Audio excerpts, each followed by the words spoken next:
અરવલ્લી જિલ્લાના મેઘરજના ઈસરી નવા ગામ ખાતે પ્રાચીન કંટાળુ હનુમાનજી મંદિર આવેલું છે. આ મંદિરમાં દરરોજ ભક્તો દાદાના દર્શન માટે આવતા હોય છે. ત્યારે ગત રાત્રે આ મંદિરમાં તસ્કરો ત્રાટક્યા હતા. મંદિરની દાનપેટી તોડીને તેમાં રહેલ રોકડની તસ્કરી કરી હતી. એટલું જ નહીં, આ પરિસરમાં આવેલ રામજી મંદિરમાં રહેલી દાનપેટી પણ તસ્કરોએ તોડીને તેમાં રહેલી રોકડની પણ ચોરી કરી છે. તસ્કરીની સમગ્ર ઘટના સીસીટીવીમાં કેદ થઈ છે.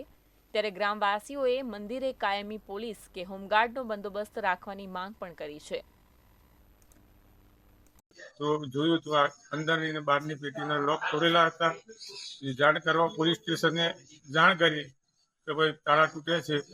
પછી પોલીસ તપાસમાં આવશે, એટલે તપાસ કર્યા પછી આગળની કાર્યવાહી કરશે. આ બાબતે અહીંયા કોઈ સ્ટાફ મૂકવામાં આવે, પોલીસ સ્ટાફ નાઇટમાં દિવસે, એ અમારી રજૂઆત છે. પહેલા પણ રજૂઆત કરવામાં આવેલી હતી, પણ હજી સુધી કોઈને ધ્યાન પર લીધેલું નથી.